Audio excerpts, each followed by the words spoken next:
One of the evergreen comments that pops up in discussions about electric vehicles is that they're too expensive.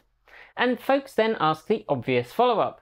When are we going to start to see $15,000 to $20,000 EVs hitting the market? EVs that come in at the lowest new price of modern cars. It's a topic that we may have mentioned once or twice on the channel. Okay. It's something we harp on about endlessly, but something has changed in EVs, which means that we may finally start to see some cheaper EVs appearing.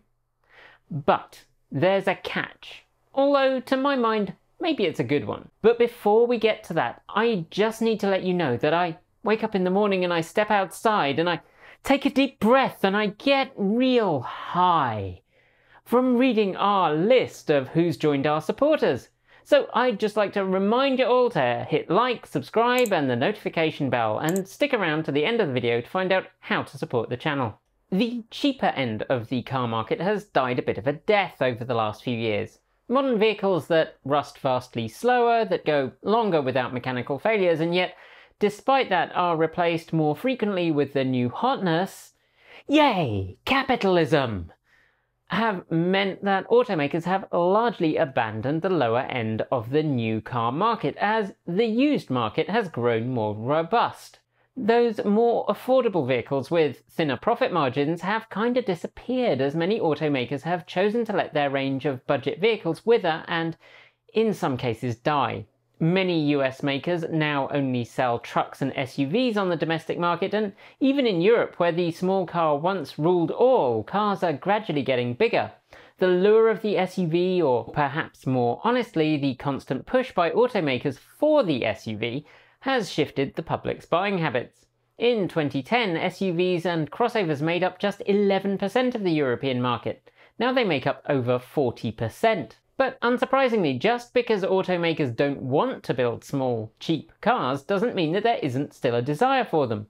Marketing can only persuade so many people, and as the excitement over the Sono Scion, the Volkswagen e-up and the Dacia Spring has shown, many people still want a small, simple vehicle which doesn't necessarily need huge range.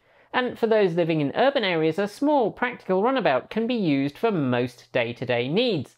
The Danube-class ship of the city is really desirable. One major challenge for EVs thus far has been battery capacity. Just a decade ago, the Nissan Leaf managed just 224 watt-hours per kilo and 460 watt-hours per litre at the cell level. These two numbers, the gravimetric and volumetric energy density, define how much energy you can cram into a given weight and volume of battery. And those Leaf numbers were at the cell level. That doesn't include the space required for cooling or supporting and protecting the batteries, or the bus bars connecting them together so they can actually, power the car. In comparison, some more modern cells are pushing beyond 600 watt-hours per litre, a 50% increase. That means for those of you playing along at home, for the same volume of cell, you're getting 50% more energy storage. The gains we've seen in energy density mean that things that were once unreasonably difficult or that meant enormous compromises are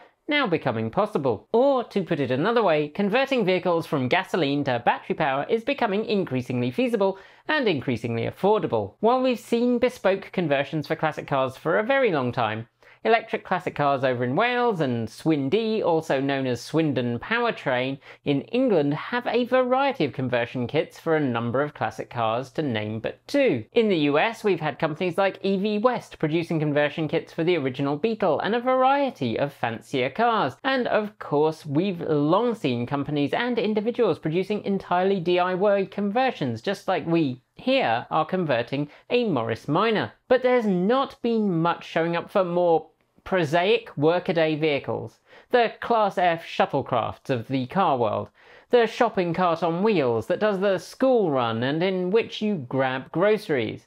But as battery capacity increases are combined with falling costs, companies are starting to see value in pulling the ICE engine from these commonplace vehicles and replacing them with motors and battery packs. In Europe, a lot of these conversions are targeting the A and B segment cars. These would be subcompact and maybe compact in the US, I suppose. Except that I should just clarify that what the US and what Europe think of as compact cars are completely different things. Yes, in Europe, vehicles like Volkswagen's e-Up, the Fiat Panda and the Renault Twingo are considered compact. In the US, they'd largely be considered a toy to put in the glove box of your compact car. The top-selling compact cars in the US last year were the Honda Civic and the Toyota Corolla, cars described in Europe as C-segment or medium passenger cars. So yes, a compact car in the US is more or less a medium family saloon in Europe.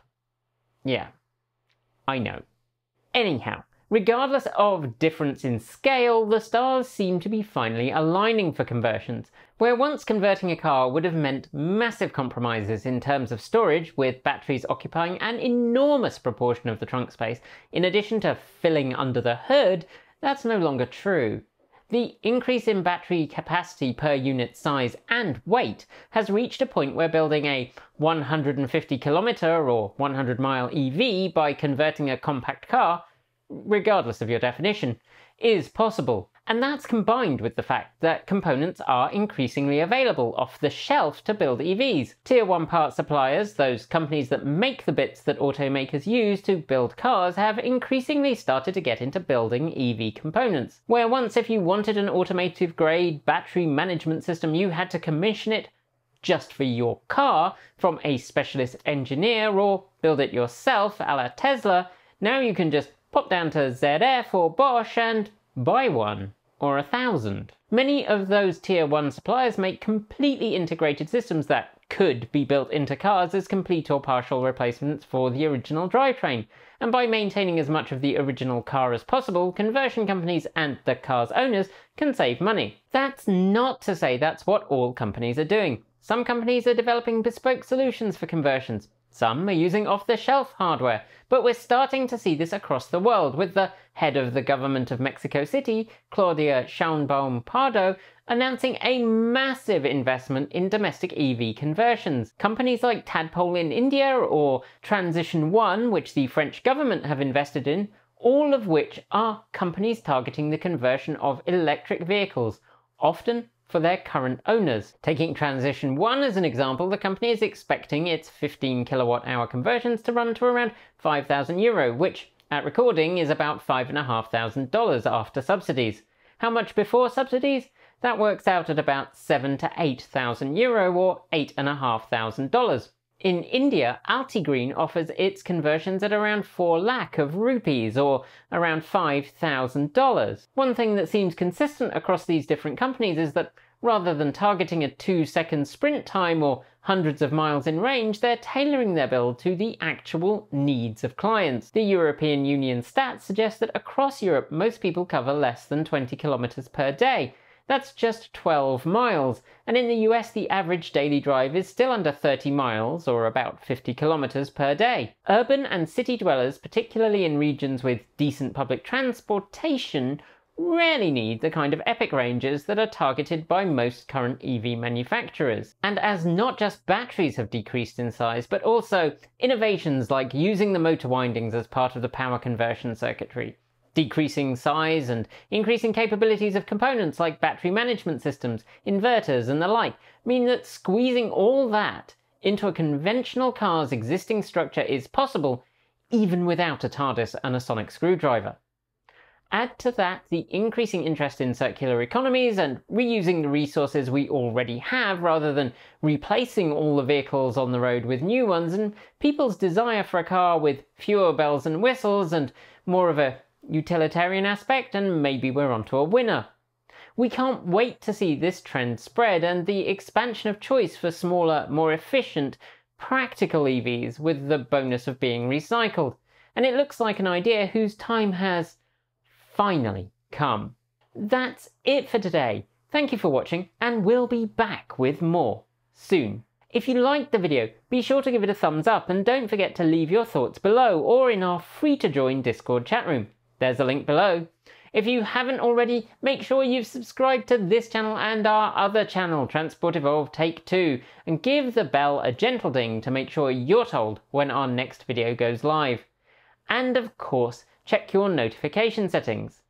Thanks on behalf of the entire TE crew go out to the folks on my right for being our $15 to $49 a month supporters. Special thanks to our $50 a month patrons: Chris Maxwell, Bennett Elder, Brian Newton, David Kitchen, Michael Goad, Ricky Leong, Andrew Martin, Guido Drahota, Brophy Wolf, Tesla in the Gong, Gordon C., Stephen O'Donoghue, Kyle Hodgson, Anthony Coates, Regine Fellows, Rory Litwin, Anonymous Freak, Jim Burness, Chris Ascenta, and Denny Hyde. And our deepest gratitude to our $100 a month Patreon supporters: Marcel Ward, Reggie Watts, Joe Bresney, JP Fagerback, Will Graylan, Matthew Drobnak, John Lyons, Christopher Lee Jones, Andrew Glenn, Paul Conway, Laura Reynolds, Ellery Hensley, and Ian. Feeling left out? You can join Patreon at the link below. Hit the join button below to support us on YouTube, or show us your support through Bitcoin, Ko-fi, or our cool swag store. Links are all down there. Thanks for joining me, and as always, keep evolving.